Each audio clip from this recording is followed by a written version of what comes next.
നമസ്കാരം. Big boss Malayalam season 6 പരദൂഷണ കമ്മിറ്റിയുടെ chairman സ്ഥാനം വഹിക്കുന്ന അൻസിബയെ കുറിച്ച് എന്തുകൊണ്ട് ലാലേട്ടൻ ഒരു വാക്ക് പോലും മിണ്ടിയില്ല എന്ന് മാത്രമല്ല, ഞാൻ ആ ഒരാളുടെ പേരെടുക്കുന്നില്ല എന്ന് പറഞ്ഞുകൊണ്ട് ഒരാൾ പോയപ്പോൾ അത് തെറ്റായി പോയി എന്ന് പറഞ്ഞു. അതായത് ഒരാൾ റോക്കി പോയത് കണ്ട് പൊട്ടിക്കരഞ്ഞ ഒരാൾ ഇവിടെ ഉണ്ട്, അതിനെക്കാട്ടും വലുതല്ലേ ഹോസ്പിറ്റലൈസ് ആവുന്നത് എന്ന് പറഞ്ഞ ലാലേട്ടൻ എന്തുകൊണ്ട് ഈ പരദൂഷണ കമ്മിറ്റിയുടെ ചെയർമാൻ സ്ഥാനത്തിരിക്കുന്ന അൻസിബയുടെ പേരെടുത്ത് പറഞ്ഞില്ല? അതിലെനിക്ക് വളരെ പ്രതിഷേധമുണ്ട്, വളരെ സങ്കടമുണ്ട്. കാരണം അവിടെയുള്ളതിൽ ഈ പറഞ്ഞ അൻസിബ, മുടിയൻ, ഈ രണ്ടുപേരാണ് റോക്കി പോയത് എന്ന് ഓർത്തുകൊണ്ട് പൊട്ടിക്കരയുന്നത്. ഇന്നലെ തന്നെ ലാലേട്ടൻ കാണിച്ച വിഷ്വലിൽ നിങ്ങൾ തെറ്റിദ്ധരിക്കേണ്ട, ഒരിക്കലും ഈ ഷിജോയെ കണ്ടതുകൊണ്ടല്ല അവർ കരയുന്നത്. റോക്കി കൺഫഷൻ റൂമിൽ നിന്ന് എഴിച്ചു പോകുന്ന സീന് കണ്ടാണ് അൻഷിബയെ പോലുള്ള പരദൂഷണക്കാരി, ഈ പറയുന്ന കുശുമ്പ് മാത്രം വിളമ്പിക്കൊണ്ടിരിക്കുന്നവർ കരയുന്നത്. മനസ്സിലായി? എന്തുകൊണ്ട്? എന്റെ ചോദ്യം ഇതാണ്. അവിടെ ഇന്നലെ ആർക്കൊക്കെ ഈ പറയുന്ന റസ്മിൻ ആയിക്കോട്ടെ, ജാസ്മിൻ ആയിക്കോട്ടെ, ജിൻഡോയ്ക്ക് ആയിക്കോട്ടെ, എല്ലാവർക്കും കണക്കിന് കൃത്യമായിട്ട് കൊടുത്തിട്ടുണ്ട്. അതായത് അങ്ങ് അണ്ണാക്കി വരെ അടിച്ച് കയറ്റി കൊടുത്തിട്ടുണ്ട്. പക്ഷെ എന്തുകൊണ്ട് അൻസിബയുടെ പേരെടുത്ത് പറഞ്ഞു? എന്താ അതിനെത്ര പ്രശ്നം? എന്താ അൻസിബയാണ് ഇത് ചെയ്തത്? എന്താ അൻസിബ, നീ അവിടെ ഭയങ്കര കരച്ചിലായിരുന്നല്ലോ, ഈ ഭരണ ഹോസ്പിറ്റലിൽ പോയി അവനെ കുറിച്ച് നിനക്ക് വേവലാതി ഇല്ലേ എന്നൊരു ക്വസ്റ്റ്യൻ എന്തുകൊണ്ട് ലാലേട്ടൻ ചോദിച്ചില്ല? ലാലേട്ടൻ എന്തുകൊണ്ട് ആ പേര് വിഴുങ്ങി? എനിക്കത് മാത്രമേ മനസ്സിലാവുന്നില്ല.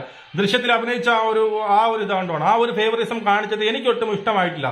സത്യം പറഞ്ഞാൽ എനിക്ക് ഇന്നലത്തെ എപ്പിസോഡിൽ ഏറ്റവും കൂടുതൽ എനിക്ക് ഒരു തൃപ്തി വരാത്ത കേസ് ഇത് മാത്രമായിരുന്നു. അൻസിബ എന്ന് പറയുന്ന പരദൂഷണക്കാരിയെ കുറിച്ച് ഒരൊറ്റ വാക്ക് പോലും അവിടെ വേണ്ടിയില്ല. ഇന്നലെ തന്നെ ആ ഉണ്ടക്കണ്ണിട്ട് പിന്നെ ഈ പറഞ്ഞ മുതലക്കണ്ണീർ ഒലിപ്പിക്കുന്ന അൻസിബയാണ് നമ്മൾ കണ്ടത്. മനസ്സിലായോ? അൻസിബ ആയിക്കോട്ടെ, ഈ പറയുന്ന മുടിയനായിക്കോട്ടെ, ഈ രണ്ടുപേരുമാണ് ഏറ്റവും കൂടുതൽ റോക്കിയെ പുകയ്ക്കുന്നത്, റോക്കിയുടെ വോട്ടിന് വേണ്ടിയിട്ട് കടന്ന് കരയുന്നത്. മനസ്സിലായോ? ഇന്നലെ റോക്കിയുടെ സീന് കാണിച്ചപ്പോൾ പൊട്ടിക്കരയുന്ന അൻസിബയും ഈ പറയുന്ന മുടിയനെയൊക്കെ കണ്ടു. ഇല്ല ലാലേട്ട, നമ്മൾ ചോദിച്ച് തിരക്കി, തേങ്ങ തിരക്കി. ഇവിടെയുള്ള ഇപ്പോഴും ഇവരെ മാറ്റി നിർത്ത, ഇവരുൾപ്പെടെ അവിടെയുള്ള എല്ലാ ഒറ്റ എണ്ണത്തിനും ഈ പറഞ്ഞ ഇപ്പോഴും സ്റ്റിൽ നാളത്തെ ലൈവ് കൊണ്ട് അറിയാം, സ്റ്റിൽ അവർ വിചാരിക്കുന്നത് ഇപ്പോഴും എന്താണ് ഈ പറയുന്നത്, പിന്നെ സിജോക്ക് ഇടി കിട്ടിയിട്ടുണ്ടെങ്കിൽ, തല്ല് കിട്ടിയിട്ടുണ്ടെങ്കിൽ അത് അവന്റെ കയ്യിലിരിപ്പ് കൊണ്ടാണ് എന്നുള്ളതാണ്. അപ്പൊ അങ്ങോട്ട് പോയി പ്രവോക്ക് ചെയ്തത് കൊണ്ടാണ് കിട്ടിയത് എന്ന് പറയുന്നവരാണ് അവരെ ഭൂരിഭാഗം പേരും. മനസ്സിലായോ? ഭൂരിഭാഗം പേരും അങ്ങനെ തന്നെയാണ്. ഈ പറഞ്ഞ ആരാണ് നമ്മുടെ അപ്സരയുടെ പ്രശ്നമായിട്ടാണ് ഈ ഒരു ഫൈറ്റിലേക്ക് നടന്നത്. അപ്സര പോലും എന്താ പറയുന്നത്, അത് അവൻ പോയി പിടിച്ചുകൊണ്ടാണ്, അത്രയും പ്രവോക്കഡ് ആയതുകൊണ്ടാണ് അവൻ തല്ലിപ്പോയത്. ഓ കഷ്ടം, പാവം കുഞ്ഞു വാവ, അവന്റെ കരച്ചില് കണ്ടില്ലേ?